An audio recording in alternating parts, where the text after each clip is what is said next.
In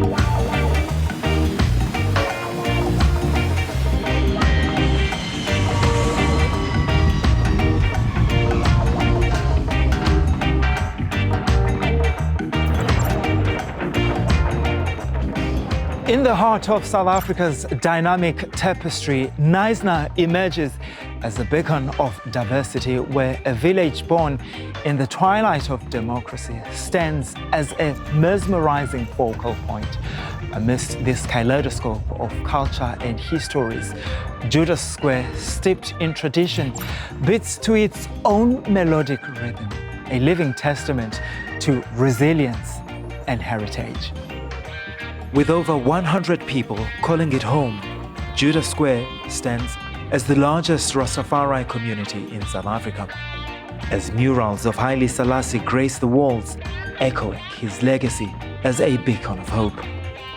He was regarded as a messiah figure for the Rastafarian religion.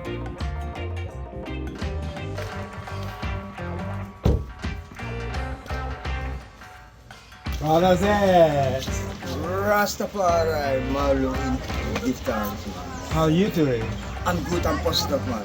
Rastafari. Brother Zet is one of the very first people to reside in Judah Square in 1993, after leaving his home in Belleville, Cape Town, and moving to Knysna 34 years ago. You can see this shop, it's overcrowded, and now we're like third generation of the Rastafari nation, and now also the fathers here, the children, it's no more space for them, you see? So, but now I can pinpoint, we have outside 100 on Judah Square now. And they come from various parts of the country? Yes, me myself, I come from Cape Town, Belleville South, you know, and I also interview in Knysna. And Sister Tifa, she's from the Eastern Cape, Kirkwood, you know. And then your Sister Julian, also from the Eastern Cape, you know. And then we have Brother Mau Mau, he's from Kenya. And Sister Kay is from Australia, you know. So yes, Knysna is a home for I see. These community members embrace their sacred herb, a symbol of enlightenment and transformation. You know why the marijuana, the cannabis was banned, you know? It's because of the awakening and the enlightening. So this is the part where Rastafari is on, you know? So that's why a Rasta man and a Rasta woman, we don't smoke, you know? We consume the herbs, it's sacred to us, you know? And when you consume the herbs, you know what I'm saying? Your body, it transforms to an altar of incense, you know? So this is an altar of incense, you know what I'm saying? And this marijuana, the cannabis, is sacred for I and I, you see? Amidst the whispering leaves of cannabis plant, Nelly Melville tends to his crop, a dream realized post-legal battles, celebrating the newfound freedom in democratic South Africa. In 2018, a court ruled that it was unconstitutional to prohibit the use of dagga by adults in private dwellings. It was quite difficult, you know, because we didn't have the opportunity of growing our knowledge on the plant, you know, because the cops would come in and they would come and arrest us, they would come and take our plants time to time, you know. So basically we couldn't plant, you know, but now we do have the opportunity for planting cannabis, so we are grateful, you know. For Melville, the use of the green herb has far-reaching benefits in the community. We don't throw away anything of the cannabis plant, you know. Basically we use the leaves, you can make a soap out of the leaves, you know. For people with skin disease like eczema, you know, that's what they use the leaves for. You can use it for drinking, you know, boil it up and you can use it for drinking, you know. So basically that's also a healing for your body, you know. It also cleanses your body in a certain way, you know. We do use the stalk, you can make like material. You can make material with the stalk, you can make papers with the stalk, you can make ropes with the stalk, you know. Yeah, because it contains a fiber, you know, a certain fiber. You use the oils for people that has cancer, you know, people that want to cure cancer, or not actually cure, but help them to like kind of relieve the pains of their cancer, you know. Sold I to the merchant ships, minutes after they took I from the bottomless pit. Neil Pillay found his haven in Judah Square, drawn by the allure of simplicity and tranquility. In the world marred by turmoil, he cherishes the respite offered by this sanctuary. Try humbly, so won't you help to sing? Cape Town has become a very dangerous place. You know, when I was a child, things was much better back in the day. Yeah. But became very dangerous there. I almost lost my life in Cape Town, you know. And I decided, nah, let me rather come to a more peaceful place. And the Most High God brought me to Knysna, to that square, you know. And I came here 8 years ago, and I'm still here. Yeah. Still living the life, peaceful life, you know, away from crime and such. How do you sustain yourself here? So we live a simple life, you know. We have a lot of gardens. We got a few gardens going on here. But we as Rasta, we has been living from the earth. We give back to the earth and we're living from the earth. Yeah, so if it is, we make a few rands from the earth, selling herbs. For him, being here is about finding the simplistic side of life. Living in a time where you have to do this and you have to do that to make even a living. Yeah. You know, and then making a living has become so hard. It's an effort, right? Yeah. And even if I speak about load shedding now, what the load shedding has done to our people, a lot of people will look at it from a negative aspect, you know, but if we look at it in a positive aspect, then when the power goes off, we as humans, we become more humble, you know. We then somewhat tell ourselves, I have to make a fire and cook my food on the fire, you know. And then simply just adjust yourself. Rastafari doesn't vote? We don't vote. Yeah? We don't vote because we devoted ourselves. It's like a devotion towards the Most High God, Emperor King Selassie, that we declare as the highest, you know. And even an African leader is a member of the AOU, and even the chairman of the AOU, you know.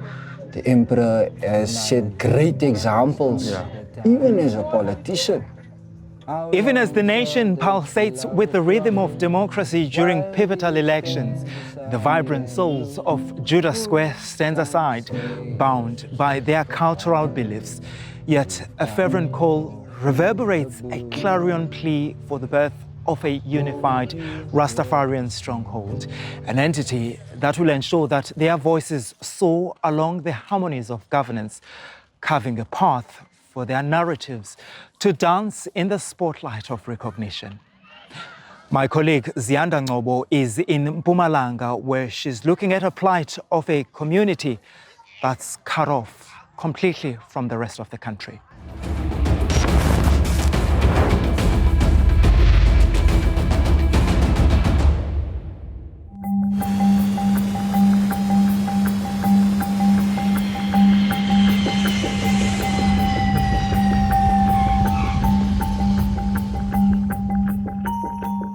Well, thank you very much, Malungelo Booi. Well, we're in the lush and mountainous province of the rising sun, Mpumalanga. We'll be taking you to the Meka village, which is cut off literally or from the rest of the country, but not because the government is not trying to provide services, but tells the story of the spiritual and cultural connection that people have to the land.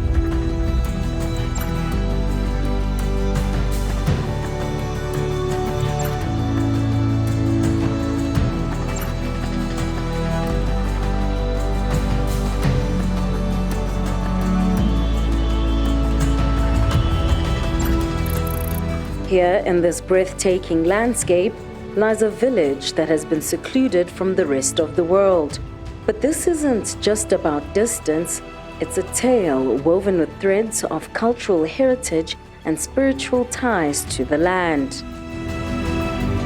Venturing into the heart of the Meka village, we find ourselves surrounded by untamed wilderness, curious about the villagers' unwavering determination to remain rooted in their ancestral soil.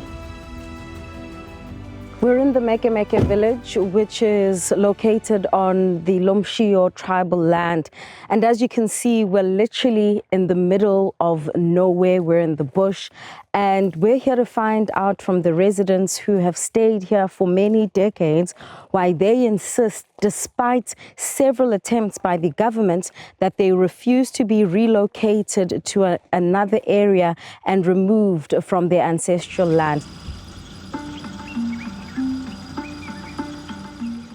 This mountainous village, which rests near the Eswatini border close to Malelani, is a sanctuary cherished by Gogo Pelile Shongwe.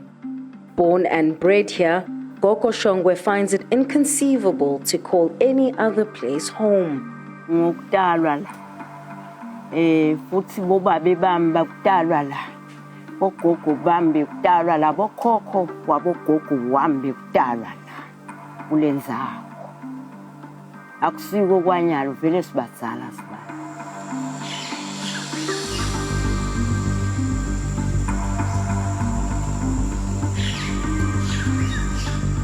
Traveling to Gogo's humble home involves traversing a rugged 10-kilometer path riddled with rocky obstacles and dense foliage. During harsher weather conditions, access becomes near impossible, prompting aerial raid like during the catastrophic floods of 2023. The South African National Defence Force intervened, airdropping essential supplies, but not all could be rescued from isolation. Tiwethi khukhula sathinzeka lo mfula la niwela khona nje la namba khona bongaweli ngesheshe bongahambeki kuhamba sekwetshale lo mfula lesikhona kuwela kunethi khukhula besingakhoni kuyothenga singakhoni kwendani se kweta indiza yathu siniketa kudla sawela kabhlungu ke vele ngobe angathi ukuthi bekwende njani indiza thina ngasilethele ngala yabeka ngesheya emanti bekakhawula la sangena ngobe nathi besingena ngobe besilambile ngabe safa vele mina ngangena vele bekakhawula. For decades, the government has attempted to relocate this community of around 100 homes nestled in one of the most remote areas. Bona bayi-enjoy ke le life le. Okay. Yeah, and you need to futhi abayifunayo. Yeah, because it's difficult nje uma ukuthi vele uthi abaphume la. Uzobezwa nje nabazoyikhulumela. It's difficult. Life is hard for Meka residents, but despite this, 30 years into democracy, relocation is simply not an option. At best, the government can upgrade this very area, not for themselves, but for future generations. With no cell phone network coverage, communication is a luxury. Network kude phela. Ikuphi? Siyala ePhensabeni la. Noma ngabe kusho ukuthi sengivimbelwe igebengu lapha kufuna ngende njani ngifonele bani ngithi babe bani kude nemaphoyisa kugadza kude sihlale nje. In times of illness, seeking help can come at a steep price. Imoto nawe isukuchamuka ngale kulamaplasi ngale siyicashe ngemali ngihambe ngiye clinic imali le moto nawe idle bo 600 kule mali ngihola kukude le 1000 kuhamba nekubuya ayisombilo lelele umgwaqo kude yonke lento indlu kude babuya bathi lapha abatasakhele ama RDB kude siyahlupheka sengikhulile le nje ngisakhona ukubhatha ngisakhona kwendani kufuna ngibe nendlu ngihlale khona abantwana bethu bangivusele khona. Among their pleas, the most heartfelt one laments that education is a distant aspiration for many. In the Mkomazi municipality, high youth unemployment plagues the community, particularly women with limited education and skills, rendering them unemployable. Site ikresh enzaweni yasemekemeke. Icrash nje nakulo kuncane umnyaka utakufuna kuhambe kuyofunelwa icrash. Gogo ke seniyosala kahle sisiyahamba sicela indlela. Siyabonga abantu abami. Saleni demands. Awusibonge kakhulu.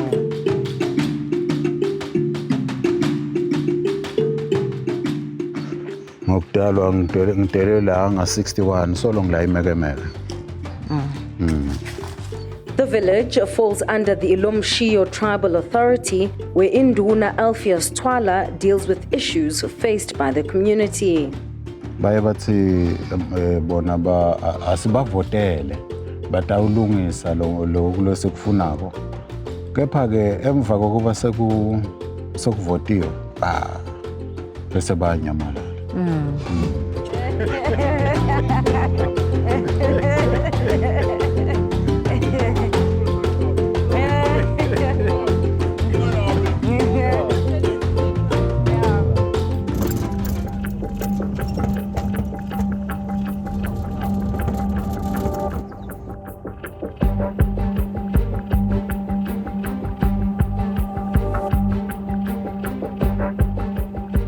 Look, it's a very difficult one. We have met with that community on several occasions, trying to convince them to relocate them. We even found an alternative place for them. We met with the Department of Human Settlements. The Department of Public Works, Roads and Transport also came into the picture. We were trying to help them because it's very difficult to access that particular village. It's mountainous and it is worse when it rains because they are not accessible at all. But unfortunately, they refused blatantly. The road ahead for this community is fraught with challenges. The prospect of transforming this area looms large and daunting, a costly endeavor in a nation gripped by austerity measures. Their future is likely to be defined by waiting and uncertainty. For Newzroom Afrika on Channel 405, I'm Ziyanda Ngcobo in the Meka village in Mpumalanga.